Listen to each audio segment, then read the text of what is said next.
சிம்சோன் அதை நம்பினான். அல்லேலூயா. சிம்சோன் என்ன செஞ்சிட்டான்? நம்பிட்டான். ஸோ நான் தெளிலால நேசிக்கிறேன், தெளிலாலும் என்ன உண்மையா நேசிப்பான்னு அவன் நம்பினான். ஆனால் அதுக்கு பின்னாடி ஒரு சத்துரு இருக்கிறான். அல்லேலூயா, அல்லேலூயா. ஸோ தேவனை தவிர நம்ம வேற யாரை அதிகமாக நேசித்தாலும் அது விக்கிரகம். வசனம் சொல்லுகிறது. அல்லேலூயா. சிலர் சொல்லுவாங்க, தேவனை காட்டிலும் சில மனுஷங்க நமக்கு முக்கியமாக தோணும், ஆராதனையை காட்டிலும் சில மனுஷங்க நமக்கு முக்கியமாக தோணும், சில ஃபங்க்ஷன் நமக்கு முக்கியமாக தோணும், சிலரோடு இருக்கிற உறவுகள் நமக்கு முக்கியமாக தோணும். ஆண்டவர் சொல்லுகிறார், அது விக்கிரகம். அல்லேலூயா. ஸோ அந்த விக்கிரகம் இருக்கிறதுனால தான் நிறைய நேரத்தில் நம்முடைய வாழ்க்கையில் நிறைய பிரச்சனைகள் வருகிறது. நம்மளால் ஒரு விடுதலைக்குள்ளே போக முடியல. தேவ சமூகத்தில் தன் இருதயத்தை வெளிப்படுத்த வேண்டிய சிம்சோன் தெளிலால் இடத்துல வெளிப்படுத்தினதுனால இப்போ தெளிலால் சிம்சோனை அடிமைப்படுத்த தொடங்கிவிட்டாள். இப்போ தெளிலால் என்ன நினைக்கிறாளோ அதுதான் சிம்சோனுடைய வாழ்க்கையில் நடக்க ஆரம்பிக்கிறது.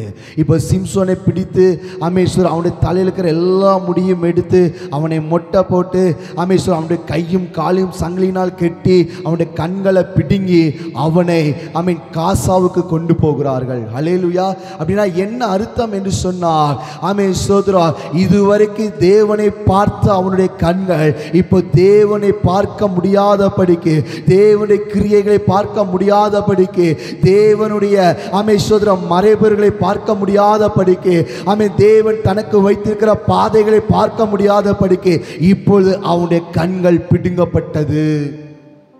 அல்லேலூயா.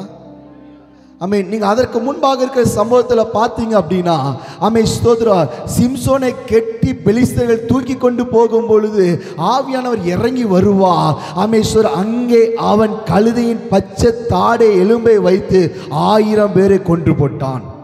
அல்லேலூயா. சோதரா, எந்த கண்களினால இந்த சத்துருக்களை அழிக்க வேண்டும் என்பதை தேவன் எந்த கண்களுக்கு வெளிப்படுத்தினாரோ, எந்த பச்சை தாடை எலும்பை வெளிப்படுத்தி இதை வைத்து இங்க இருக்கிற இந்த பெலிஸ்தர் கூட்டத்தின் அழித்து போடு என்று சொல்லி எந்த கண்களுக்கு மறைபொருளை வெளிப்படுத்தினாரோ அதே கண்ணை தான் முதல்ல பிடுங்கினான்.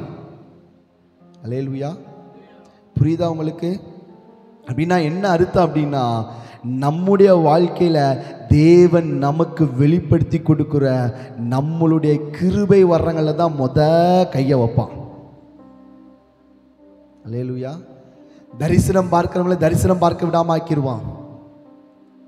சொப்பனம் பார்க்கிறவர்களை சொப்பனம் பார்க்க விடாம ஆக்கிடுவான். ஜெபிக்கிறவர்களை ஜெபிக்க விடாம ஆக்கிடுவான். உபவாசிக்கிறவர்களை உபவாசம் பண்ண விடாம ஆக்கிடுவான். வேதம் வாசிக்கிறவர்களை வேதம் வாசிக்க விடாம ஆக்கிடுவான். சபைக்கு ஒழுங்கா வருகிறவர்களை சபைக்கு வர விடாம ஆக்கிடுவான். அல்லேலூயா. ஏன்னா அங்கதான் ஆயுதம் இருக்கிறது. அல்லேலூயா. தன்னை சிறைப்படுத்தி கொண்டு போகிற, தன்னை கட்டி வைத்திருக்கிற சோதரா, தனக்கு விரோதமாய் நிற்கிற திரள் கூட்டத்தை ஜெயிக்கிற ஒரு ஆயுதத்தை இவன் பார்க்க கூடாதபடிக்கு இவனுடைய கண்ணை சத்துரு பிடுங்கி போட்டான். அல்லேலூயா. ஸோ இப்போ நமக்கு கொஞ்சம் புரியும், ஏன் நம்மளால ஜெபிக்க முடியலை, ஏன் நம்மளால உபவாசிக்க முடியல, ஏன் நம்மளால சபைக்குள்ள. இதுதான் அவனுடைய தந்திரம். ஸோ அதனால தான் சிம்சோனுடைய கண்ணை பிடுங்கினா. சிம்சோன் சொன்னான், என் பலம் என் முடியில தான் இருக்குன்னு சொன்னான். ஸோ முடியை எடுத்து இருந்தாலே இவனுடைய பலம் போயிரும் தெரியும். ஆனால் அவங்களுக்கு தெரியும், இவன் முடி இவனை விட்டு போனாலோ, இவன் பலம் இவனை விட்டு போனாலோ, இவன் கண் இருக்கிற வரைக்கும் இவன் நம்முடைய மறைபொருள்களை அறிந்து கொள்வான், நம்முடைய ரகசியங்களை அறிந்து கொள்வான். ஆதலால் அந்த மறைபொருள்களை பார்க்கிற அந்த கண்களை பிடுங்க வேண்டும் என்பதுதான் பிசாசுடைய திட்டம். நமக்கு ஒரு பலவீனத்தை தருவான் அல்லது ஒரு பிரச்சனையை கொண்டு வருவான், அதோடு நம்மளை விட்டுற மாட்டான். அவன் முதல்ல அடுத்து செய்கிற காரியம் என்ன தெரியுமா? தேவ மனிதனுக்கும் நமக்கும் இருக்கிற உறவை, அல்லேலூயா, தேவ மனிதனுக்கு நமக்கு இருக்கிற உறவை ஸ்டாப் பண்ணுவான். சபைக்கும் நமக்கும் இருக்கிற உறவை ஸ்டாப் பண்ணுவான். ஜெபிக்கிறவங்களுக்கு நமக்கும் இருக்கிற உறவை ஸ்டாப் பண்ணுவான். ஏன் தெரியுமா?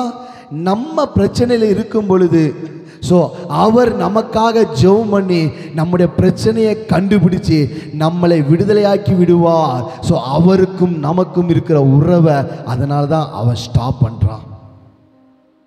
அல்லேலூயா. ஸோ இப்போ சிம்சோன் அவனை சிறைப்பிடித்து கொண்டு போகிறார்கள். அவன் நினைச்சான் ஆண்டவர் இன்னும் என்கிட்ட தான் இருக்கிறான்னு சொல்லி. ஆண்டவர் அவனை விட்டு விலகி போனதுனால இப்போ அவனால் ஒன்றுமே செய்ய முடியலை. ஸோ தானியேலுடைய வாழ்க்கையிலையும் அந்த ஜெபத்தை, அந்த தேவனுக்கும் தானியேலுக்கும் இருக்கிற அந்த ஜெபம் என்கிற உறவை, ஜெபம் என்கிற அந்த ஐக்கியத்தை உடைப்பது தான் சத்துருவின் திட்டமாக இருந்துச்சு. ஆனால் தானியேல் அதுக்கு இடம் கொடுக்கல. தானியேலுக்கு தெரியும், நான் ஜெபம் பண்ணினா என்னை தூக்கி சிங்கக்கெபிகளை போடுவாங்கன்னு தெரியும். நான் செத்தாலும் பரவாயில்ல, என் தேவனுக்கும் எனக்கும் இருக்கிற உறவை நான் துண்டிக்கப்பட நான் விட மாட்டேன். அல்லேலூயா. இதுதான் தானியேலின் எண்ணம். நீங்க இந்த சம்பவத்தை நீங்க பார்த்தீங்க அப்படின்னா, தானியேல் கூட சிறைப்பிடித்து வந்த ஒரு பெரும் கூட்டமே இருந்துச்சு. எல்லா கூட்டமும் எல்லாரும் ராஜாவை வணங்கும் பொழுது, எல்லாரும் ஜெபிக்காம இருக்கும் பொழுது தானியேல் சொல்றான், என்னால் ஜெபிக்காம இருக்க முடியாது, என்னால் என் அப்பாட்ட பேசாமல் இருக்க முடியாது, என்னால் தேவனுடைய சமூகத்துக்கு போகாமல் இருக்க முடியாது. என் கூட இருக்கிற கூட்டம் என்னை பரிகசித்து பேசினாலும், என்னை ஏளனமாய் நினைச்சாலும், என்னை பார்த்து நீ ஒவ்வொரு பரிசுத்தவான்னு சொல்லி கேலி கிண்டல் பண்ணினாலும் பரவாயில்லை, நான் என் அப்பாவோடு இருக்கிற உறவை நான் எக்காரணத்தை கொண்டு நான் துண்டிக்க மாட்டேன்னு சொல்லி தானியேல் உறுதியாய் நின்னதுனால தான் ராஜாக்களுக்கு ஆலோசனை சொல்லுகிற அளவுக்கு ஆண்டவர் அவனை உயர்த்தி வைத்தார். அல்லேலூயா. ஸோ நம்முடைய வாழ்க்கையில் நெருக்கங்கள் வரும், பாடுகள் வரும், பிரச்சனைகள் வரும், எல்லாம் வரும். ஆனாலும் நம்ம செய்யக்கூடாத ஒரு காரியம் என்ன தெரியுமா? தேவனுக்கும் நமக்கும் இருக்கிற உறவை நம்ம துண்டித்து விடவே கூடாது. அல்லேலூயா. துண்டித்து விடவே கூடாது. தானியேலுக்கு அவனுக்கு தன் ஜீவன் போனாலும் பரவாயில்லை. ராஜா ஆறுதல் படுத்துறான், ஆண்டவனை காப்பாற்றுவார்ரா, கவலைப்படாத, இந்த பிரச்சனையிலிருந்து ஆண்டவனை விடுவிப்பார். ஆண்டவரை பற்றி தெரியாத ஒரு ராஜா சொல்றான். ஏன் தெரியுமா? தானியேலுக்குள்ள இருந்த வைராக்கியம், தானியேலுக்குள்ள இருந்த அந்த உறவை அவன் மெயின்டைன் பண்ணது. என் ஜீவன் போனாலும் பரவாயில்லைன்னு சொல்லி ஆண்டவருக்காக நின்னதை பார்த்த அந்த ராஜாவுக்கு தோணுச்சு, அமேஸ்வர் இவன் ஆண்டவருக்கு ஏதோ ஒரு சம்திங் இருக்குது. அல்லேலூயா. அதனால தான் ராஜா சொல்றான், உன் ஆண்டவர் உன்னை கண்டிப்பா, அல்லேலூயா, ஆண்டவர் உன்னை கண்டிப்பா விடுவிப்பார், காப்பாற்றுவார். ஸோ தானியேலுக்கும் தேவனுக்கும் இருக்கிற உறவை தரியு ராஜா அறிந்து கொண்டான். தானியேலுக்குள்ள இருக்கிற கேரக்டரை அறிஞ்சு கொண்டான். தான் கூட எத்தனை மந்திரவாதிகள் இருந்தாலும், எத்தனை ஞானிகள் இருந்தாலும், இதுவரைக்கும் எத்தனையோ ஆலோசனைக்காரர்கள் இருந்தாலும், அவங்க எல்லாத்தையும் காட்டிலும் தானியேல் கொஞ்சம் விசேஷித்தவனாக இருக்கிறான். தானியேல் கொஞ்சம் 10 மடங்கு சமர்த்தனா இருக்கிறான். சோதரம் மற்ற எல்லாரையும் பார்க்கல, இவன் கொஞ்சம் ஸ்பெஷலா இருக்கிறான். இவனுக்குள்ள இருக்கிற சோதரம் இவன் பேசுகிற வார்த்தைகள் கொஞ்சம் வித்தியாசமா இருக்கிறது. எல்லாரும் பணத்துக்காகவும் பதவிக்காகவும் என்கிட்ட வரும் பொழுது இவன் எனக்கு உண்மையான ஆலோசனை கொடுக்கிறவனா இருக்கிறான், என்கிட்ட உண்மை உள்ளவனா இருக்கிறான். ஸோ அப்போ இவன் வணங்குற தேவனுக்கும் இவனுக்கும் ஏதோ ஒரு நல்ல உறவு இருக்கிறது. அல்லேலூயா. இன்னைக்கு நம்மளை பார்த்து மற்றவங்க சொல்ல முடியுமா? நம்மளுடைய பேச்சை பார்த்து, நம்முடைய செயல்பாடுகளை பார்த்து, நம்ம நடக்கிற காரியங்களை பார்த்து, ஸோ இவன் தேவனை பிரதிபலிக்கிறான் என்று நம்மளை பார்த்து சொல்ல முடியுமா? நம்ம சொல்லுவோம், ஆண்டவர் எங்க இருக்கிறார்? எனக்குள்ளதான் இருக்கிறாரு. அப்போ ஆண்டவர் எனக்குள்ள இருக்கிறான்னா எனக்குள்ள என்ன கேரக்டர் இருக்கணும்? ஆண்டவருடைய இன்னைக்கு அந்த சுபாவம் நமக்குள்ள இருக்குதா? நம்ம சொல்லுவோம், ஆவியானவர் எங்க இருக்கிறார்? அவர் எனக்குள்ள தான் இருக்கிறாரு. நான் அந்நிய பாஷை பேசுறேன், ஜெபிக்கிறேன், ஓகே, எல்லாம் நல்லதுதான். ஆவியின் கனி இருக்குதா? அதற்கு பதிலாக என்ன இருக்குது? மாம்சத்தின். சோ இன்னைக்கு வெளியில பார்க்கிற ஜனங்கள் சகோதரர் நம்மளை பார்க்கும் பொழுது கிறிஸ்துவை பார்க்கணும். கிறிஸ்துவை எப்படி எல்லா ஜனங்களும் அறிந்து கொள்ள முடியும்? கிறிஸ்து வந்து டைரக்டா நின்று நான் தான் கிறிஸ்து அப்படின்னா சொல்லுவாரு? நம்மளை அவர் தன்னுடைய பிரதிநிதிகளாக, அவருடைய ஸ்தானத்தில் நிற்கிறவர்களாக அவர் நம்மளை வைத்திருக்கிறார். நம்மளை வைத்துதான் தேவன் எப்படிப்பட்டவர் என்பதை ஜனங்கள் அறிந்து கொள்ள முடியும். அல்லேலூயா. அமேஸ்வரன் நம்ம ஆராதிக்கிற தேவன் எப்படிப்பட்டவர் என்பதை அமேஸ்வரன் நம்மளை வைத்து தான் ஜனங்கள் அறிந்து கொள்வார்கள். நம்மளை வைத்து தான் நம்முடைய தேவனுடைய பவர் என்ன, அவருடைய வல்லமை என்ன, அவர் எவ்வளவு வல்லமை உள்ளவர் என்பதை ஜனங்கள் அறிந்து கொள்வார்கள். தானியேலுடைய தானியேலை பார்த்து ராஜா சொல்லுகிறான், உன் ஆண்டவர் உன்னை காப்பாற்றுவாரா, நீ பயப்படாத, இந்த சிங்க கெபிக்குள்ள போனாலும் நீ பரவாயில்லை, மரணம் உன் பக்கத்தில் வந்தாலும் பரவாயில்லை, உன் ஆண்டவர் இந்த மரணத்துக்கு உன்னை ஒப்பு கொடுக்க மாட்டா. நீ ஆராதிக்கிற தேவன் கண்டிப்பா உன்னை விடுவிப்பா. நீ ஆராதிக்கிற தேவன் இந்த பிரச்சனையிலிருந்து உன்னை வெளியே கொண்டு வருவா. நீ ஆராதிக்கிற தேவன் உன்னை இந்த சூழ்நிலையிலிருந்து வெளியில கொண்டு வருவா. நீ ஆராதிக்கிற தேவன் இந்த காரியங்கள் எல்லாம் மாறுதலாய் முடிய பண்ணுவார். அல்லேலூயா, அல்லேலூயா. நம்மளை பார்த்து சொல்ல முடியுமா? சரி, சொல்லதான் வேண்டாம். நம்ம போய் மற்றவங்கள பார்த்து கவலைப்படாதீங்க, எல்லாம் சரியாயிரும், சூழ்நிலை சரியாயிரும், பிரச்சனை சரியாயிரும், இந்த வியாதி சரியாயிரும் அப்படின்னு நம்மளால தைரியமா சொல்ல முடியுமா? இன்னைக்கு நிறைய பேர் சொல்ற வார்த்தை, இந்த வியாதி வந்து தான் அவங்க செத்து போனாங்க, இந்த பிரச்சனை வந்து தான் இவங்க செத்து போனாங்க, இந்த வியாதி மட்டும் வரவே கூடாது, இந்த பிரச்சனை மட்டும் வரவே கூடாது. நம்ம சொல்றதுலேயே அவன் செத்து போயிடுவான். அப்படிதானே? அல்லேலூயா. ஆண்டவரை பத்தி தெரியாத ஒரு ராஜா, தரியு ராஜா சொல்றான் தானியேலை பார்த்து, ஆண்டவனை காப்பாத்துவாரா. தரியு ராஜாவுக்கு தெரிஞ்சிருந்துச்சு தானியேலின் தேவன் எப்படிப்பட்டவர். தானியேலின் தேவன் சிங்கங்களின் வாய்க்கு தப்புவிக்க வல்லவர் என்பதை தரியு அறிந்திருந்தபடினால்தான் அவன் தைரியமா சொல்றான், நீ கவலைப்படாத, இந்த சூழ்நிலையை விட்டு நீ வெளியில வந்துருவ. இன்னைக்கு நம்மளால சொல்ல முடியுமாங்க? இந்த சூழ்நிலையை விட்டு நான் வெளியில வந்துருவேன், என் ஆண்டவர் இந்த சூழ்நிலையை விட்டு என்னை வெளியில கொண்டு வருவா, இந்த பிரச்சனையை விட்டு என்னை வெளியில கொண்டு வருவார். அல்லேலூயா. இவனை தூக்கி சிங்க கேபிக்குள்ள தூக்கி போட்டுட்டாங்க. போட்டது மாத்திரமல்ல, ஒரு பெரிய கல்லை கொண்டு வந்து வச்சு அதில் ராஜா ஒரு முத்திரை, அங்கே இருக்கிற அதிகாரிகள் எல்லாரும் முத்திரை வச்சிட்டாங்க. அல்லேலூயா. ஏன் தெரியுமா? தானியேல் என்ன செஞ்சக்கூடாது, வெளியே வந்துடக்கூடாது. இந்த சம்பவம் பார்த்தீங்கன்னா கிட்டத்தட்ட 2-3 பேருடைய வாழ்க்கையோடு இது கம்பேர் ஆகும். லாசருடைய வாழ்க்கையும் பார்த்தீங்கன்னா சேம் தான் இருக்கும், இயேசு கிறிஸ்துவோட வாழ்க்கையிலும் பார்த்தீங்கன்னா சேம். அல்லேலூயா. ஆனா இவனை தூக்கி உள்ள போட்டுட்டாங்க, முத்திரை வச்சிட்டாங்க. இரவு முழுவதும் சிங்கத்துக்கும் இவனுக்கும் ஒரு சின்ன இடைவெளியில் தான் இவன் இருக்கிறான். அல்லேலூயா. ஸோ நிறைய நேரத்தில் மரணத்துக்கும் ஸ்தோத்திரம் ஜீவனுக்கும் நடுவாக ஒரு சின்ன இடைவெளியில் மரணத்தின் விளிம்பில் நம்ம போய்கொண்டு இருந்தாலும் அதில் இருந்து நம்முடைய தேவனால் நம்ம காப்பாற்ற முடியும். அல்லேலூயா. சின்ன இடைவெளி இருந்தாலும் டாக்டர் சொல்வார் எல்லாம் முடிஞ்சிச்சின்னு சொல்லி அவர் கையெழுத்து போட்டு கொடுத்தாலும் பரவாயில்லை, அந்த நிலைமையில இருந்தும் கூட என் தேவனால வெளியே கொண்டு வர முடியும். அல்லேலூயா, அல்லேலூயா.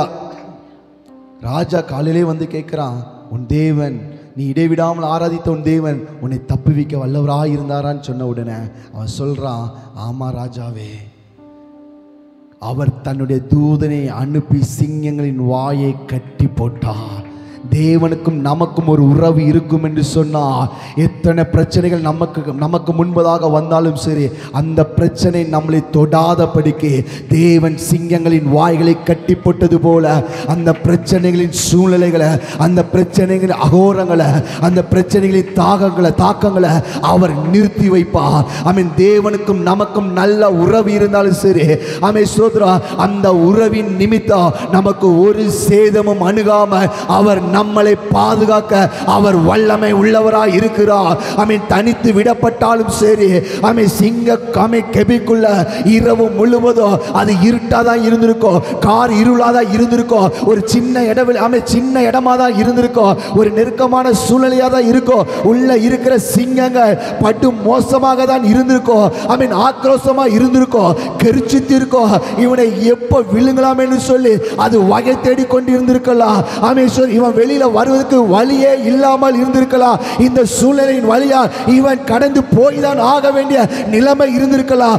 என்ன நிலைமை வந்தாலும் சரி, எத்தனை சத்துருக்கள் எனக்கு விரோதமா சிங்க கெபிகளை உருவாக்கினாலும், எத்தனை பிரச்சனைகளை உருவாக்கினாலும், எத்தனை தடைகளை உருவாக்கினாலும், கண்ணீரின் பள்ளத்தாக்கை உருவாக்கினாலும் சரி, அதை நான் கடந்து வெளியே வருவேன். காரணம், என் கரத்தை பிடித்திருக்கிற ஒருவர் இருக்கிறார், என்னோடு கூட வருகிற ஒருவர் இருக்கிறார், என்னை பாதுகாக்கிற ஒருவர் இருக்கிறார். நான் இருளிலே உட்கார்ந்தால் எனக்கு வெளிச்சமா இருக்கிற கர்த்தர் ஒருவர் இருக்கிறார். அவர் என் கூட இருக்கிற வரைக்கும் ஒன்றும் என்னை சேதப்படுத்த முடியாது. அல்லேலூயா, அல்லேலூயா. ஒரு இரவு முழுவதும் கிட்டத்தட்ட 12 மணி நேரம் அந்த சிங்க கெபிக்குள்ள, அந்த காரிருளுக்குள்ள, அந்த நெருக்கமான இடத்துக்குள்ள கெர்ச்சிக்கிற சிங்கங்களின் மத்தியில அந்த கெர்ச்சிக்கிற சத்தத்தை கேட்டுக்கொண்டு அவன் 12 மணி நேரம் அமேஸ்வர தானியேல் இருந்தா அவனுக்கு ஒரு சேதமும் அணுகல. இன்னைக்கு எத்தனை பிரச்சனைகள் இருந்தாலும், எத்தனை அகோரமான காரியங்கள் இருந்தாலும், எவ்வளவு நெருக்கங்கள் இருந்தாலும், எந்த பக்கம் நான் நெருக்கப்பட்டாலும் நான் ஒடுங்கி போவது இல்லை என்று பவுல் சொன்னது போல, ஆமென், என் வாழ்க்கையில எத்தனை பேர் என்ன நெருக்கினாலும், எத்தனை பேர் எனக்கு முன்பாக நின்று ஆமென் கெர்ச்சித்தாலும், எத்தனை பேர் எனக்கு முன்பாக நின்று சவால் விட்டாலும், எத்தனை நாட்கள் ஆனாலும் பரவாயில்லை, நான் ஆராதிக்கிற தேவன் அவர் எப்பொழுதும் என்னோடு கூடவே அவர் இருப்பார். அல்லேலூயா, அல்லேலூயா. யோசேப்போட வாழ்க்கையில தரிசனத்தை பார்த்த யோசேப்ப சகோதரர்லாம் சொன்னாங்க, இவன் சொப்பனக்காரன், இவனை கொன்னா இவன் தரிசனம், இவன் சொப்பனம் எப்படி நிறைவேறுன்னு பார்ப்போம். அல்லேலூயா. அவனுடைய வஸ்திரத்தை கிழிச்சாங்க, தூக்கி வெறுங்குழிக்குள்ள தூக்கி போட்டாங்க. ஆமென். இஸ்மவேலுக்கிட்ட வித்தாங்க, அவனை அடிமையாக கொண்டு போனாங்க. அங்கேயும் அவன் மேலே வீண் பழியை சுமத்தி அவனை கொண்டு போய் சிறைச்சாலைக்குள்ள அடைச்சாங்க. சங்கீதத்தில் சொல்லுகிறது, ஆமென், அவனுடைய கையும் காலையும் சங்கிலினால் கெட்டி இரும்பு கதவுக்குள்ள அவனை அடைச்சி வச்சாங்கன்னு வசனம் சொல்லுகிறது. ஆனால் ஆமென், வசனம் சொல்லுகிறது, கர்த்தர் யோசேப்போடே கூட இருந்தார். அல்லேலூயா. சகோதரர்களுடைய என்னன்னா சொப்பனை எப்படி நிறைவேறும்? ஆனால் ஆண்டவர் சொல்றாரு, சொப்பனத்தை கொடுத்தது நான், அதை நிறைவேற்றுவதும். அல்லேலூயா. அவர் நமக்கு வாக்கு கொடுத்திருந்தார்னா, அவர் நம்மகிட்ட பேசியிருந்தார்னா, அது நிறைவேற்றி முடிக்கிற வரைக்கும் அவர் நம்மளை விட்டு விலகவே மாட்டார். எத்தனை வருஷம் ஆனாலும் பரவாயில்ல. யாக்கோபிட்ட சொன்னாரு, யாக்கோபு கூட பேசும் பொழுது ஆமென் யாருமே இல்லை, ஒரு அனாதையா இருந்தான். ஆமென். சாப்பிடுவதற்கு வழி இல்லாத ஒரு சிச்சுவேஷனில் தான் ஆமென் லூஸ் என்கிற பெத்தையில் படுத்திருந்தான். ஒரு தனி ஒருவனாக தான் படுத்திருந்தான். ஆண்டவர் சொன்னார், ஆமென், நான் ஒரு சந்ததியை ஆசீர்வதிப்பேன், கிழக்கிலும் மேற்கிலும் வடக்கிலும் தெற்கிலும் நீ பரம்புவ. ஆமென் சோதரா, நான் உன்னை திரளாய் பெருக பண்ணுவேன். நான் உனக்கு சொன்னதெல்லாம் செஞ்சு முடிக்கிற வரைக்கும் நான் உன்னை கைவிட மாட்டேன், உன்னை விட்டு விலக மாட்டேன்னு சொன்னார். அதே ஆமென் யாக்கோபு ஆமென் 20 வருடத்துக்கு அப்புறம் சொல்கிறான், ஆண்டவர் மாத்திரம் என் கூட இல்லை இல்லைன்னா இன்னைக்கு நான் வெறுமையா வந்திருப்பேன். அவர் என் கூட இருந்ததுனால அமேஸ்வர் இன்னைக்கு 2 பரிவாரங்களோடு நான் இருக்கிறேன். ஆமீன். எத்தனையோ சூழ்நிலைகள் என்னை கொன்று போட பார்த்தது. ஆமீன். நான் ஆடுகளை மேய்க்கும் பொழுது குளிரிலும் அமேஸ்வர வெயிலிலோ ஆமீன் இரவிலோ எத்தனையோ ஆபத்தான மிருகங்கள் ஆமீன் என்னுடைய பக்கத்தில் வந்துட்டு போனது. எத்தனையோ மரணங்கள் என் பக்கத்தில் வந்துட்டு போனது. ஆனால் ஒன்றும் என்னை சேதப்படுத்த என் ஆண்டவர் விடல. காரணம் அவர் எனக்கு வாக்கு கொடுத்திருக்கிறார். நான் உனக்கு சொன்னதை செஞ்சு முடிக்கிற வரைக்கும் உன்னை விட்டு விலக மாட்டேன்னு சொல்லியிருக்கிறார். உன்னை கைவிட மாட்டேன்னு சொல்லியிருக்கிறார். உன் தகப்பன் வீட்டுக்கு உன்னை கொண்டு போவேன்னு சொல்லியிருக்கிறார். ஆதலால் ஆமீன் எத்தனை நாட்கள் ஆனாலும் பரவாயில்லை, எத்தனை மரணத்தின் விளிம்புகளில் போனாலும் பரவாயில்லை. ஆமீன். என் மேல இருக்கிற வாக்கு தத்தம் நிறைவேறாமல், என் மேல இருக்கிற தேவ திட்டம் நிறைவேறாமல் எனக்கு மரணம் வருவது இல்லை. அல்லேலூயா.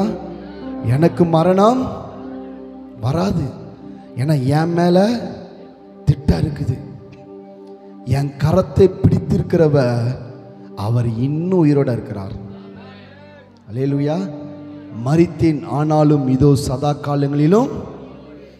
அவர் மரணத்தை ஜெயித்தவர். அப்படின்னா மரணம் அவர் கண்ட்ரோல்ல இருக்குது. அப்படின்னா என்ன அர்த்தம்? அப்படின்னா அவர் நினைச்சாதான் மரணமே ஒருத்தங்கிட்ட வர முடியும். அல்லேலூயா. அவர் நினைச்சாதான் வர முடியும். ஒருவேளை நீங்க மரண பயத்தில் இருந்துகிட்டு இருக்கலாம். இன்னைக்கு ஆண்டவர் சொல்றாரு, ஏன் அனுமதி இல்லாம அது வாங்கிட்ட வராது. அவர் ஜெயித்திருக்கிறாரு. மரணத்தை ஜெயித்தவர். அவர் இருக்கிற வரைக்கும் ஒன்றும் உங்களை சேதப்படுத்த முடியாது. அல்லேலூயா. 12 மணி நேரம் ஒரு இரவு முழுவதும் ஒரு காரிருளுக்குள்ள. இன்னைக்கு சில சத்தத்தை கேட்டாலே நம்ம பயப்படுறோம். சில வார்த்தைகளை கேட்டாலே நம்ம உடைஞ்சு போகிறோம். ஒரு இரவு முழுவதும் பல சவால்கள். சூழலெல்லாம் சொல்லியிருக்கலாம், இந்த கேபியை விட்டு நீ வெளியில போக முடியாதுன்னு சொல்லியிருக்கலாம். இந்த கேபிக்குள்ள வந்த இதுவரைக்கும் யாரும் வெளியில போனதே இல்லைன்னு சொல்லியிருக்கலாம். இந்த சூழ்நிலைக்குள்ள வந்த யாரும் உயிரோட வெளியில போனதில்லைன்னு சொல்லியிருக்கலாம். ஆனால் தானியேலுக்கு தெரியும், நான் ஆராதிக்கிற தேவன் என்ன வெளியே கொண்டு வருவார். இதுவரைக்கும் யாரும் வராமல் இருந்திருக்கலாம். இந்த சூழ்நிலை கடந்து வெளியில போகாமல் இருந்திருக்கலாம். ஆனால் நான் போவேன் என்கிற ஒரு எண்ணம், ஒரு வைராக்கியம் தானியேலுக்குள்ள இருந்தது. ஆதலால் அவன் வெளியே வந்தான். ஸ்தோத்திரம். நிறைய பேர் சொல்லுவாங்க, இந்த வியாதி வந்ததுனால அவன் அப்படியானா இவன் அப்படியானா. அது அவனுக்கு, ஆனால் எனக்கு அப்படி கிடையாது. அல்லேலூயா. எலிசா தீர்க்கதரிசியை பிடித்து கொண்டு போவதற்கு சீரிய படம் வந்து நிற்கும் பொழுது சோதரம் எலிசாவோட வேலைக்காரன் ஒரு அவனுடைய கண்கள் திறக்கப்பட்ட பொழுது அவன் சொன்னான், இன்னைக்கு நம்ம எல்லாம் காலின்னு சொல்லி கொண்டு இருக்கும் பொழுது, நம்ம எல்லாம் செத்து போக போகிறோம், நம்மளை பிடித்து கொண்டு போக எல்லாரும் வந்திருக்காங்கன்னு சொல்லி கொண்டு இருக்கும் பொழுது ஸ்தோத்திரம். அப்போ எலிசா ஜெபிக்கிற, ஆண்டவரே இவன் பார்க்கும்படி இவனுடைய கண்களை திறந்தருளும் என்று சொன்ன உடனே அவனுடைய கண்கள் திறக்கப்பட்டது. அவன் பார்த்த ஒரு காரியம் என்ன தெரியுமா? எலிசாவை சுற்றிலோ அக்கினிமயமான குதிரைகளும் ரதங்களாலோ அந்த மலை நிறைந்திருக்கிறது அவன் கண்டான். அப்படின்னா தேவ பிள்ளைய ஒருத்தன் தொடணும் அப்படின்னா அவனை சுற்றிலும் தூதர்கள் உண்டு. அக்கினிமயமான குதிரைகளும் ரதங்களையும் வைத்து தேவன் தன்னுடைய பிள்ளைகளை பாதுகாத்து கொண்டிருக்கிறார். இந்த அக்கினிமயமான குதிரைகளும் ரதங்களையும் தாண்டி ஒருவனால எலிசாவை தொட முடியாதது.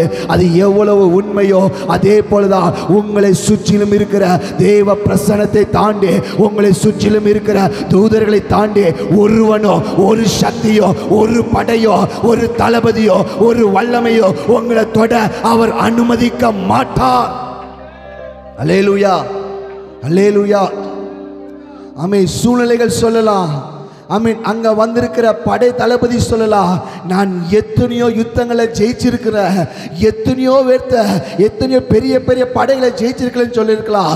ஆனா இங்க இருக்குது ஒரே ஒரு மனுஷன்தான் பெரிய பெரிய படைகளை ஜெயித்தவனால ஒரு மனுஷனை தொட முடியல, ஒரு மனுஷன் பக்கத்துல வர முடியல.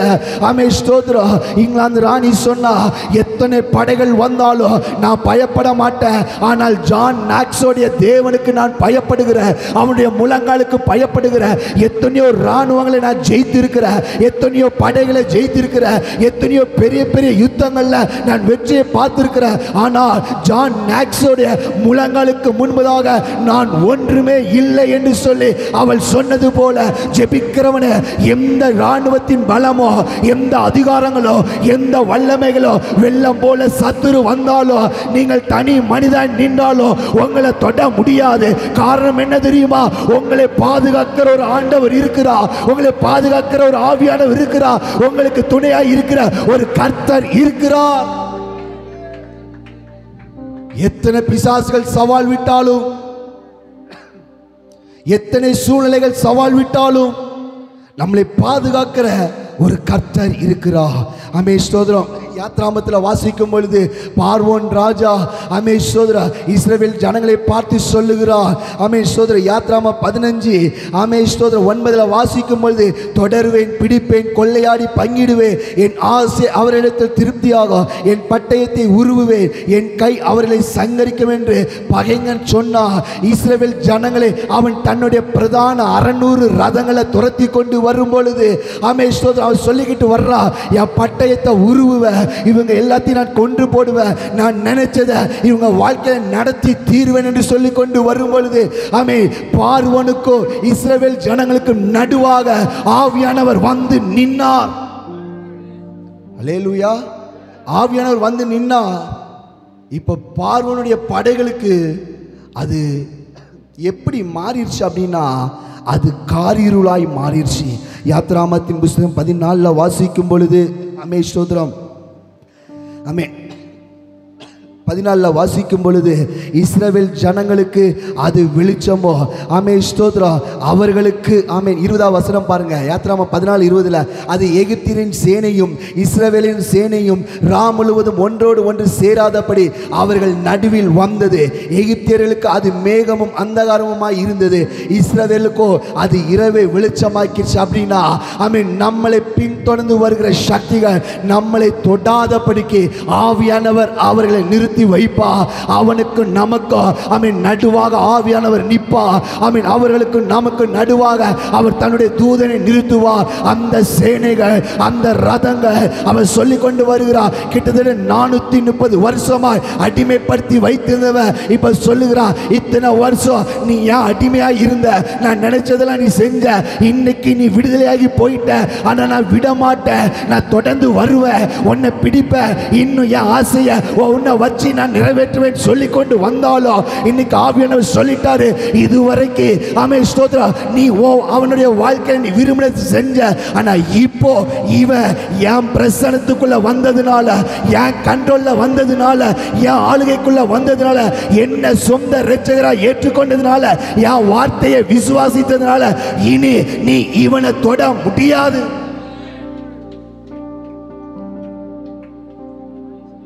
430 வருஷம் அவன் நினைச்சதெல்லாம் சாதிச்சான். என்னைக்கு ஆண்டவருடைய வார்த்தையை நம்பி இஸ்ரவேல் ஜனங்கள் வந்தாங்களோ அன்னைக்கு ஆண்டவர் கேரண்டி கொடுக்கிறாரு, இது முதல் இவங்க ஏன் பிள்ளை, இவங்க ஏன் பிள்ளை, இவங்களை நீ தொட நான் அனுமதிக்க மாட்டேன்.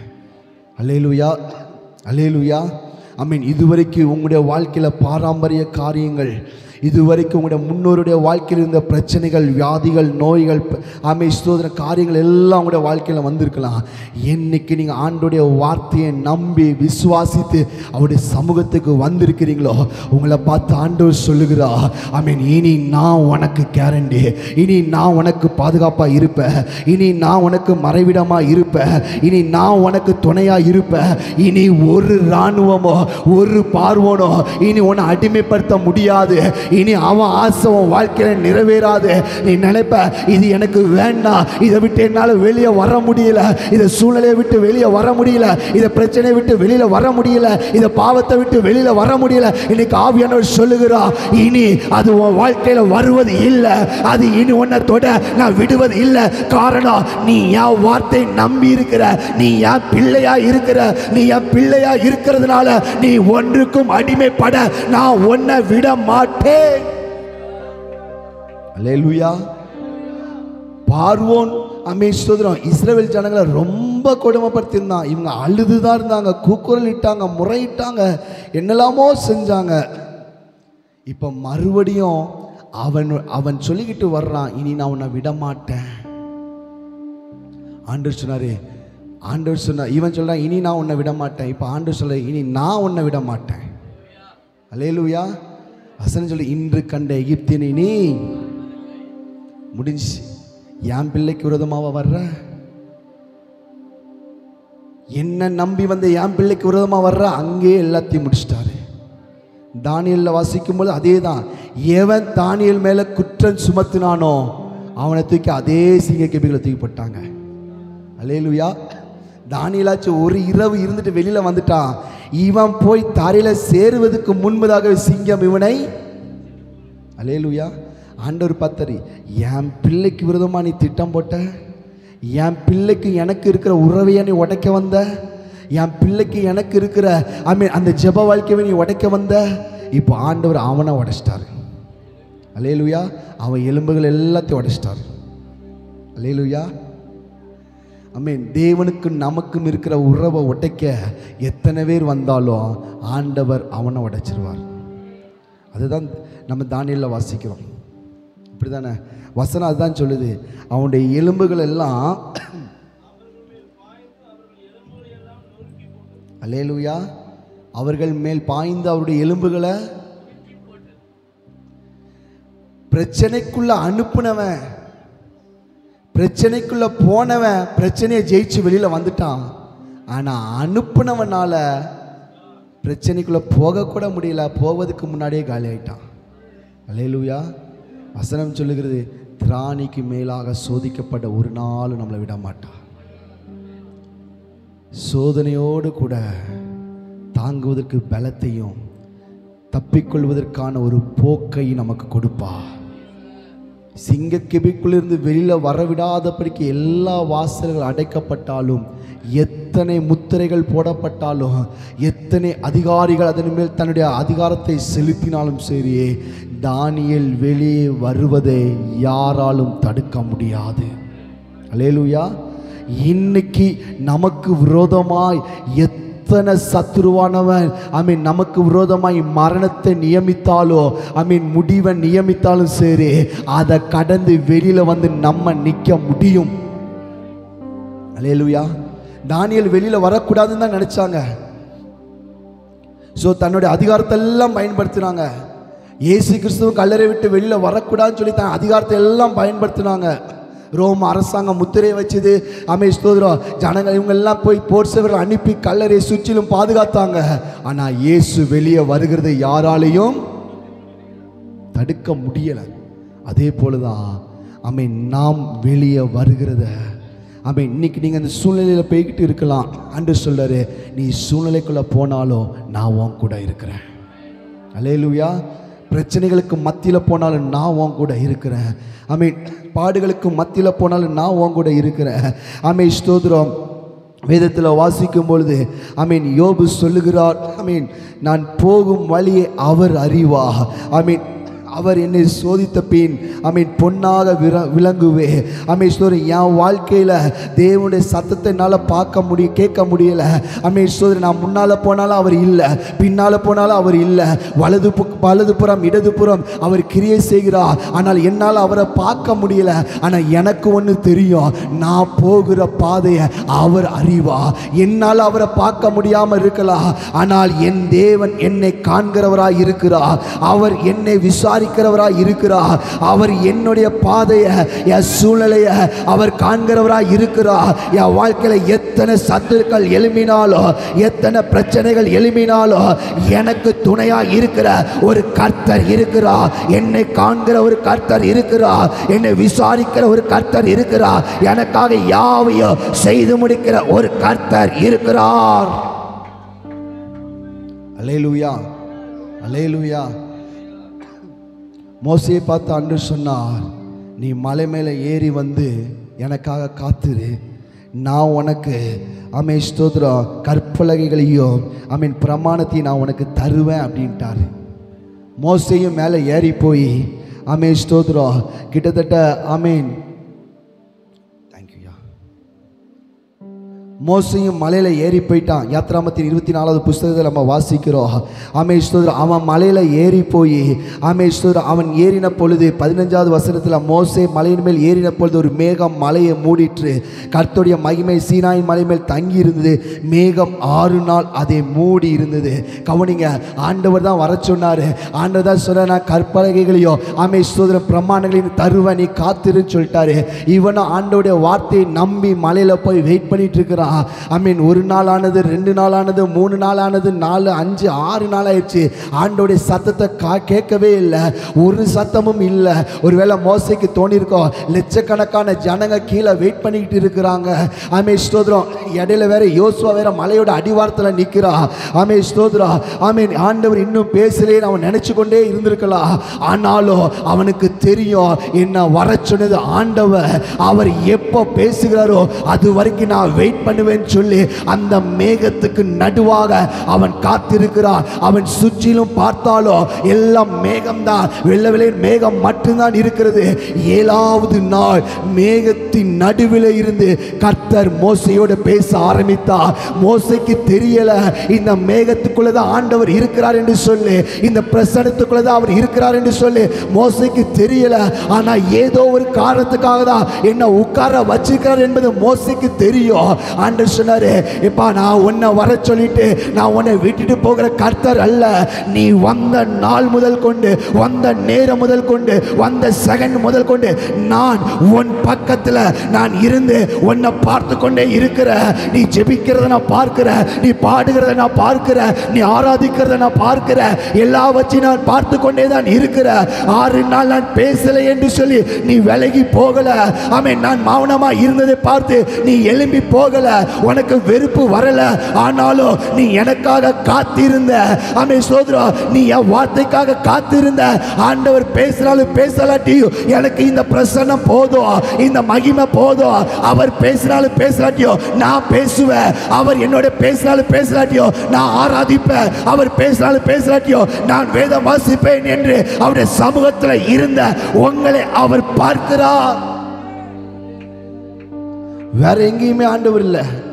வசனம் சொல்லுகிறது, 7ஆம் நாளில் அவர் மேகத்தின் நடுவில் இருந்து மோசையை கூப்பிட்டார். அல்லேலூயா. நம்ம நினைப்போம், நம்மளை வர சொல்லிட்டு ஆண்டவர் வேற எங்கேயோ போயிட்டாரோ. நம்ம 6 நாள் ஆச்சே, ஆராதனையும் முடிய போகுதே, இன்னும் ஆண்டவர் பேசலையே, ஆண்டவர் வந்திருக்காரா வரலையா, நமக்குள்ள ஒரு கேள்வி வரும். ஏன் ஆண்டவர் இன்னும் நம்மகிட்ட?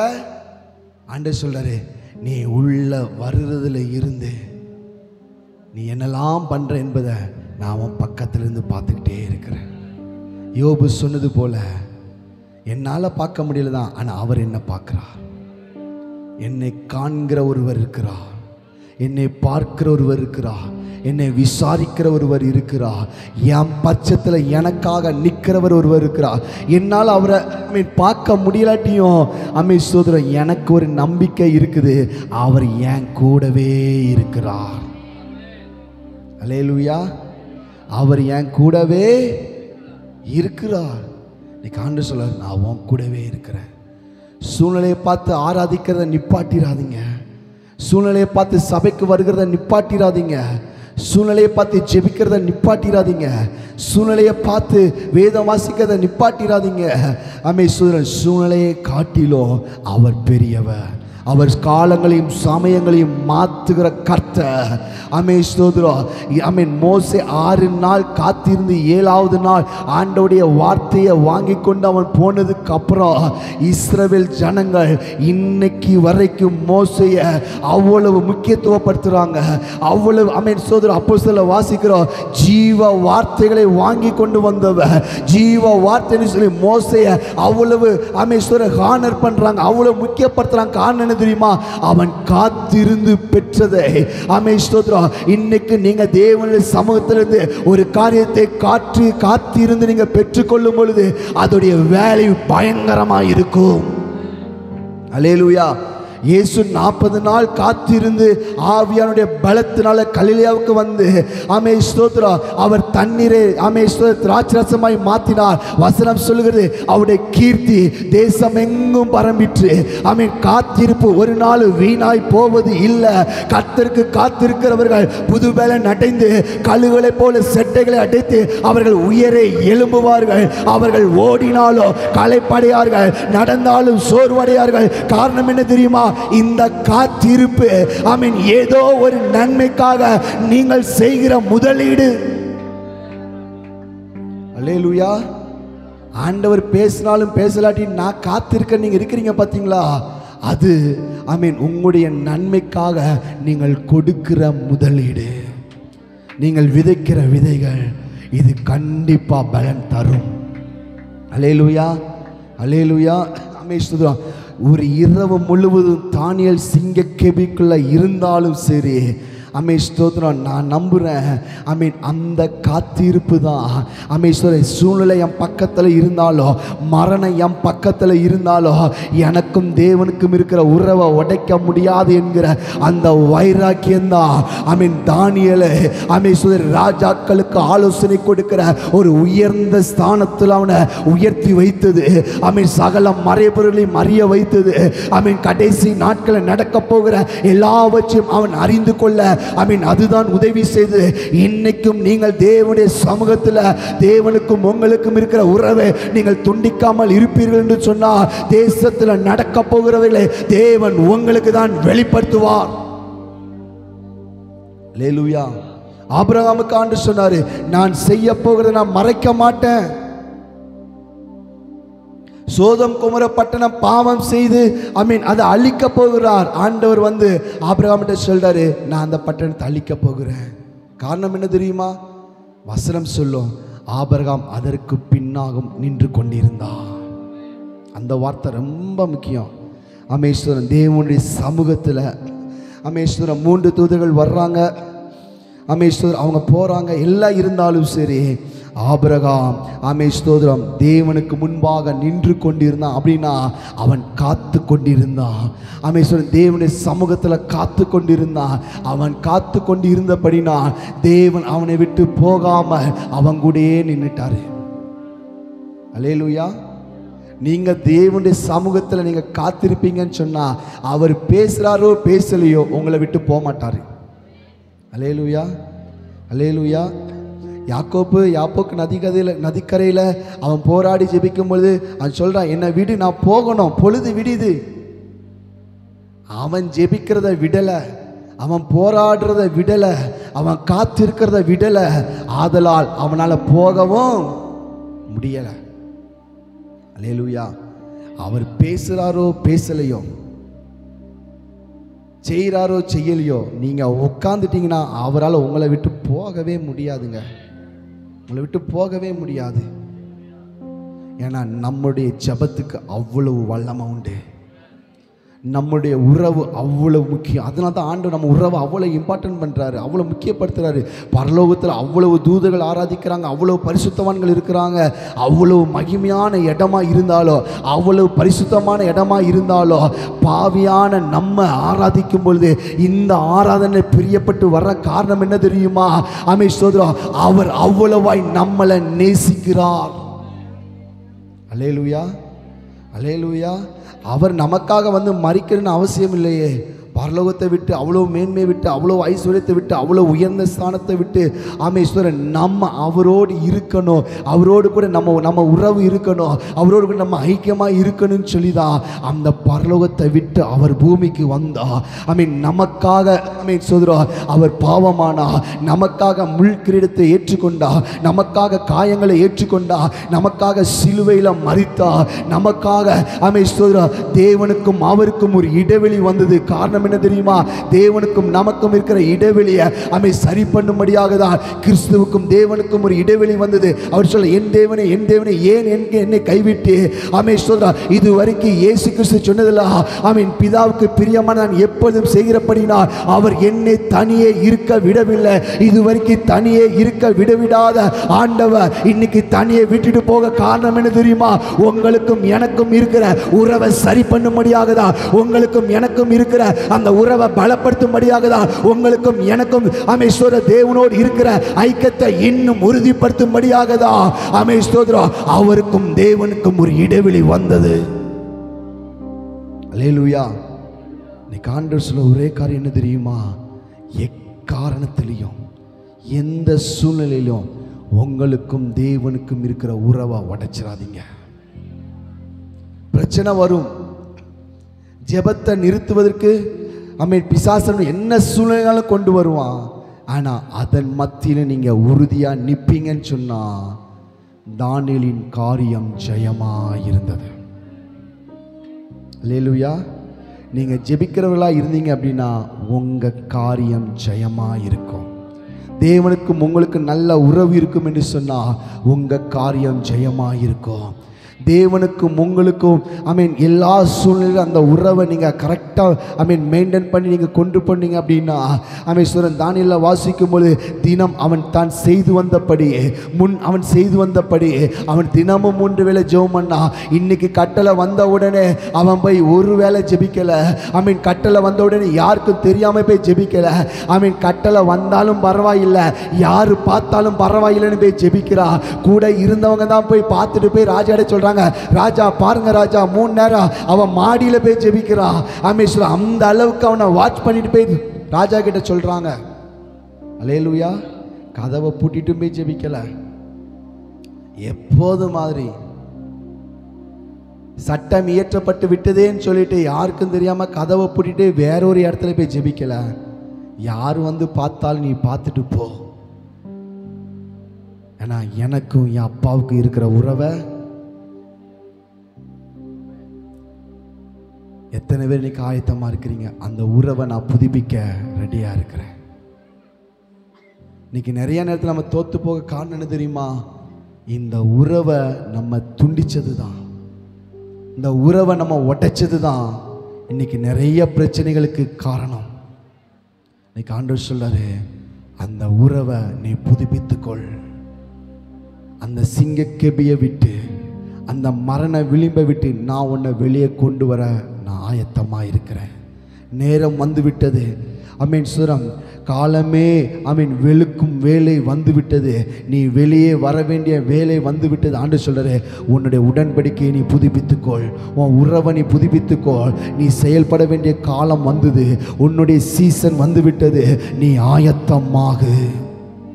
அல்லேலூயா, அல்லேலூயா. அப்படி இருக்கிற இடங்கள்ல எல்லாம் இளமை நிற்கலாமா? ஸ்தோத்திரம். தானியேலின் காரியம் ஜெயமா இருந்தது. எஸ்லா. இன்னைக்கு எத்தனை பேர் அந்த உறவை புதுப்பிக்க ஆயத்தமா இருக்கிறீங்க? ஆண்டவரே, எந்த சூழ்நிலைகள் வந்தாலும் நான் ஜெபிக்கிறத விட மாட்டேன், நான் ஜெபிக்கிறத விட மாட்டேன், நான் ஜெபிக்கிறத விட மாட்டேன், ஜெபிக்கிறத விட மாட்டேன். ஆமே, உங்க சத்தத்தை நான் கேட்டாலும் கேட்கலாட்டியும் உங்க சமூகத்தில் நான் காத்திருக்கிறத விட மாட்டேன். ஆண்டவர்கிட்ட ஒரு ஒப்புரவாகலாமா? ஆண்டு சொல்ல, இன்னைக்கு இதுவரைக்கும் உன்னை பின்தொடர்ந்து வந்த சத்துருவுக்கும் உங்களுக்கும் நடுவாக அவன் நிற்க போகிறார். இதுவரைக்கும் உங்களை பின்தொடர்ந்து வந்த அந்த சக்திகளுக்கு உங்களை அடிமைப்படுத்தியிருந்த அந்த வல்லமைகளுக்கோ, உங்களை ஃபாலோ பண்ணி வந்திருந்த அந்த பார்வோனின் கிரியைகளுக்கும் உங்களுக்கும் நடுவாக இன்னைக்கு ஒரு இடைவெளி அவர் உண்டு பண்ண போகிறார். இனி அவன் பின்தொடர அவர் விட போவது இல்லை. அவருடைய வார்த்தையை நீங்க நம்பி வந்திருக்கிறீங்க, அவருடைய வார்த்தையை விசுவாசித்து வந்திருக்கிறீங்க, அவருக்காக வந்திருக்கிறீங்க, அவருடைய சமூகத்துக்கு வந்திருக்கிறீங்க. இன்னைக்கு ஆண்டவர் சொல்லுகிறார், இனி அவன் உன்னை பின்தொடர்வது இல்லை. இன்று கண்ட எகிப்தினை நீ காண்பது இல்லை. இதுவரைக்கும் நீ பார்த்த பிரச்சனை இனி உங்க வாழ்க்கையில தொடர்வது இல்லை. அதுக்கு ஒரு முடிவு வந்தது, அதுக்கு ஒரு முடிவு வந்தது, அதுக்கு ஒரு முடிவு வந்தது. இதுவரைக்கும் அவன் துரத்து கொண்டு வந்தா, செங்கடல் செங்கடல் வரைக்கும் வந்துட்டா. ஆமே சோதர, செங்கடல் வரைக்கும் வந்தது உண்மைதான். ஆனா அதற்கு அப்புறம் அவனால வர முடியல. இது வரைக்கும் வந்தது உண்மைதான். இந்த நாள் வரைக்கும் வந்தது உண்மைதான். இந்த மாலை வேலை வரைக்கும் வந்தது உண்மைதான். இனி அவன் பின் தொடர்வது இல்லை. இனி அவன் தொடர்வது இல்லை. இனி அவன் தொடர்வது இல்லை. இன்னைக்கு ஆவியானவர் உங்களுக்கும் அவனுக்கும் நடுவாக, ஆமே ஸ்தோத்திரம், ஒரு மேகமாக, ஒரு மகிமையின் மேகமாக, ஒரு பிரசன்னமாக அவர் நிற்க போகிறார். அவர் நிற்க போகிறார். இனி நீங்க முன்னோக்கி போவதற்கு உங்களுக்கு வெளிச்சத்தையும் பாதையையும் உண்டாக்கி கொடுக்க போகிறார். ஆமே ஸ்தோத்திரம். இனி நீங்கள் நிற்பது இல்லை. இனி நீங்கள் தயங்கி நிற்பது இல்லை. இனி தாமதிப்பது இல்லை. இனி நீங்கள் முன்னோக்கி போவதை யாராலும் தடுக்க முடியாது. ஷாபரகந்தனபலபா ரிகபரபல ஷகதரபலபா. அந்த ஆவியானவர் எப்படி இஸ்ரவேல் ஜனங்களுக்கு, ஆமே ஸ்தோத்திரம், ஆமீன், பாதுகாப்பாகவும், ஆமே ஸ்தோத்திரம், அவர்கள் முன்னோக்கி போவதற்கு ஒரு வழிகாட்டியாகவும் இருந்தாரோ, அதே போலதான் இன்னைக்கு, ஆமே ஸ்தோத்திரம், நீங்க நினைக்கல அடுத்து நான் என்ன செய்யணும்னு தெரியல, அடுத்து என்ன பண்ண தெரியல, அடுத்து நான் என்ன முடிவெடுக்க தெரியல, அடுத்து எங்க போக தெரியல. இன்னைக்கு ஆவியானவர் சொல்லுகிறார், இன்னைக்கு நான் உனக்கு ஆலோசனைக்காரராய் இருக்கிறேன். நான் உனக்கு ஆலோசனை கொடுக்கிற கர்த்தராய், ஆமென், உன்னோடு கூட இருக்கிற கர்த்தராய், உனக்கு சொன்னதை செஞ்சு முடிக்கிற கர்த்தராய், உன் பட்சத்தில் இருக்கிற கர்த்தராய், உனக்கு உதவியா இருக்கிற கர்த்தராய், உன்னை காண்கிற கர்த்தராய், நான் உன்னோடு கூடவே இருக்கிறேன். உன்னோடு கூட இருந்து நான் செய்யும் காரியங்கள் அது பயங்கரமா இருக்கும். அது பயங்கரமா இருக்கும். அது பயங்கரமா இருக்கும். உறவை உடைக்க வந்த, ஆமீன், அந்த, ஆமீன், பார்வோனை கொன்று போட்டது போல, அந்த பார்வோனை அழித்து போட்டது போல, இன்னைக்கு தேவனுக்கும் உங்களுக்கும், ஆமீன், இருக்கிற உறவை உடைக்க வியாதி வந்ததில்ல, நோய் வந்ததில்ல, பிரச்சனை வந்ததில்ல, பாடுகள் வந்ததில்ல, நெருக்கங்கள் வந்ததில்ல, சவால்கள் வந்தது தானே. அது எல்லாத்தையும் இன்னைக்கு ஆண்டவர் உடைத்து போடுகிறார். அவர் உடைத்து போடுகிறார்.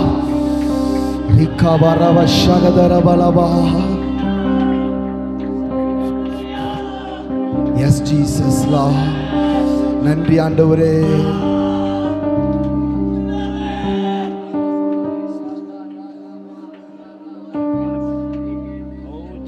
ஹalleluya ஹalleluya ஹalleluya.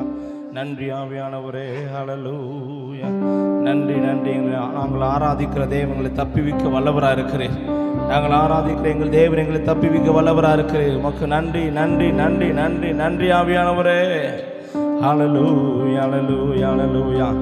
ஆமென். சோத்திரம். வேறுகின்ற அக்கினி சூளைக்கு, ராஜாவின் கைக்கு எங்களை தப்பிவிக்க நீர் வல்லவராக இருக்கிற ஆண்டவரே.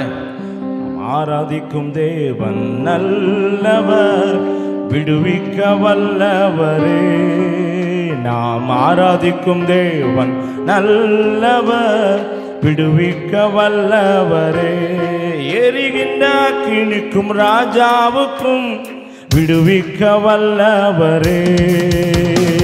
எரிகின்ற அக்கினிக்கும் ராஜாவுக்கும் விடுவிக்க வல்லவரே. நான் ஆராதிக்கும் தேவன் நல்லவர், விடுவிக்க வல்லவரே. நாம் ஆராதிக்கும் தேவன் நல்லவர், விடுவிக்க வல்லவரே. நம்மை காக்கின்றவர், தூதனை அனுப்பிடுவார். அக்கினி ஜுவாலையிலே அவியாமல் காத்திடுவார். நம்மை காக்கின்றவர், தூதனை அனுப்பிடுவார். அக்கினி ஜுவாலையிலே அவியாமல் காத்திடுவார். இடைவிடாமல் ஆராதிப்போம், நம் வாழ்வில் என்னும் ஜெயமே. இடைவிடாமல் ஆராதிப்போம், நம் வாழ்வில் என்னும் ஜெயமே. நாம் ஆராதிக்கும் தேவன் நல்லவர். நாம் ஆராதிக்கும் தேவன் நல்லவர், விடுவிக்க வல்லவரே. மீண்டுமாய் சொல்லுங்க, நாம் ஆராதிக்கும் ஆமென். எங்களை தப்புவிக்க வல்லவரா இருக்கிறேன். உங்களுடைய பிள்ளைகளுக்கு விசுவாசத்தை தேவன் வர்த்திக்க பண்ணியிருக்கிறக்காய் நன்றி அப்பா. இப்பொழுது உங்களுடைய பிள்ளைகளுக்கு நீர் என்னோடு கூட இருக்கிறீர், என்னை விடுவிக்கிற ஆண்டவர் என்னோடு கூட இருக்கிறார், என்னை தப்புவிக்க ஆண்டவர் என்னோடு கூட இருக்கிறார், என்னை ஆமென் கனப்படுத்துகிறவர் அவர், என்னை விடுவிக்கிறவர் மாத்திரமல்ல என்னை உயர்ந்த ஸ்தலங்களில் ஏறி இருக்க பண்ணுகிறவர். ஆமென் சோத்திரம். சிங்கங்களின் வாய்க்கு தப்புவிக்கிறவர் மாத்திரமல்ல என்னை உயர்ந்த ஸ்தலங்களில் ஏறி இருக்க பண்ணுகிறவர். அவர் என்னோடு கூட இருக்கிறார். அவர் என்னை விட்டு விலகுவதும் இல்லை, என்னை கைவிடுவதும் இல்லை. அவர் எனக்கு சொன்னதை செய்யும் அளவும் என்னை விட்டு விலகுவதும் இல்லை, கைவிடுவதும் இல்லை. ஹல்லேலூயா. ரபா ஹதனலா. இங்க வந்திருக்கிற ஒவ்வொருவருக்கும் தேவ ஆவியானவர் திட நம்பிக்கையை கொடுத்திருக்கிறீங்க, நன்றி அப்பா. ஆத்மாவிலே பலன் கொடுத்திருக்கிறீங்க, நன்றி அப்பா. அவர்களை தைரியப்படுத்திருக்கிறீங்க, நன்றி அப்பா. இந்த தைரியம், இந்த விசுவாசம், இந்த பலன் ஒவ்வொருவரையும் தேவன் ஆண்டவரை இன்னும் ஆண்டவரை பலவான்களாய், ஓ ஸ்தோத்திரம், பராக்கிரமசாலிகளாய் தெய்வமே இன்னும் இன்னும் பலனடைய, விசுவாசத்தில் வளர, அவன் வளர்ந்து பெருக, அநேகரை இவர்கள் விசுவாசத்துக்குள்ளே நடத்த தேவ ஆவியானவர் உதவி செய்வீராக. இந்த விசுவாசம் ஆண்டவரை ஒவ்வொருவருக்குள்ளாக, ஒவ்வொரு குடும்பத்துக்குள்ளாக வளர்ந்து பெருகுவதாக. தகப்பனே ஆண்டவரை ஸ்தோத்திரம். நீ விசுவாசித்தால் தேவனுடைய மகிமை காண்பாய். வார்த்தை இந்த நாளிலே நிறைவேற்றக்காய் ஸ்தோத்திரம் செலுத்துகிறோம் ஆண்டவரே. ஒவ்வொரு குடும்பத்தில் இருக்கிற எல்லா அந்தகார வல்லமையின் கிரிகளை தேவ ஆவியானவர் உடைய பிள்ளைகளுடைய விசுவாசத்தினாலே ஜெயிக்கிறதைக்கு நன்றி செலுத்துகிறோம். ஒவ்வொரு பேரையும் தேவன் கனப்படுத்துங்க, விசுவாசத்தை கனப்படுத்துங்க ஆண்டவரே. ஆபிரகாமின் விசுவாசத்தை கனப்படுத்தின ஆண்டவர் இந்த வார்த்தையை விசுவாசித்து போகிற பிள்ளையுடைய விசுவாசங்களை தேவன் கனப்படுவீராக. ஆண்டவரே ஸ்தோத்திரம். ஆண்டவரே ஒருபோதும் விசுவாசம் ஒளிந்து போகாதபடி ஆண்டவரே ஸ்தோத்திரம். ஆண்டவரே ஸ்தோத்திரம். ஆண்டவரே பேதுருவுக்கு தேவனை திட நம்பிக்கை கொடுத்தது போல இருக்கிற ஒருவருக்கும் ஆண்டவரே விசுவாசம் ஒளிந்து போகாதபடி தெய்வமே இவருடைய விசுவாசம் வளர்ந்து பெருகட்டும். பெரிய காரணம் செய்யுங்க. தாழ்த்துக்கிறோம். வசன பேச நம்முடைய தாசனை அநேக கோடிகளுக்கு எடுத்து பயன்படுத்தும். இந்த ஆண்டவர் கூட்டத்தை ஆயத்தம் பண்ண அருமையான சகோதரனை இன்னும் அநேக ஆயிரங்களுக்கு கோடிகளுக்கு எடுத்து பயன்படுத்தும். பெரிய காரணம் செய்யும். வந்திருக்கிற ஒவ்வொருவரையும் ஆசீர்வதிப்பீராக. நீ எவர்களை ஆசீர்வதிக்கிறாயோ அவர்களை நான் ஆசீர்வதிப்பேன் சொன்னீரே. அப்படி நாமத்தினால் வாழ்த்தி ஆசீர்வதிக்கிறேன். பெரிய காரணம் செய்யுங்க. இயேசு ரட்சகர் நாம் தாம் ஜெபிக்கிறோம் நல்ல பிதாவே. நம்முடைய கர்த்தராய் இருக்கிற இயேசு கிறிஸ்துவின் கிருபையும் பிதாவாகிய தேவனுடைய அன்பும் பரிசுத்த ஐக்கியமும் அவர் மனோகர சிநேகமும் இன்று வசனத்தை கேட்ட எல்லா மக்களோடு கூட என்றென்றைக்கும் இருப்பதாக. ஆமென். சோத்திரம். என் ஆத்துமாவே கர்த்தரை சோத்தரி, என் முழு உள்ளமே பரிசுத்த நாமத்தை சோத்தரி. என் ஆத்துமாவே கர்த்தரை சோத்தரி, கர்த்தர் செய்த சகல உபகாரங்களையும் மறவாதே. ஆமென். அல்லேலூயா, அல்லேலூயா. கர்த்தர் நல்லவர்.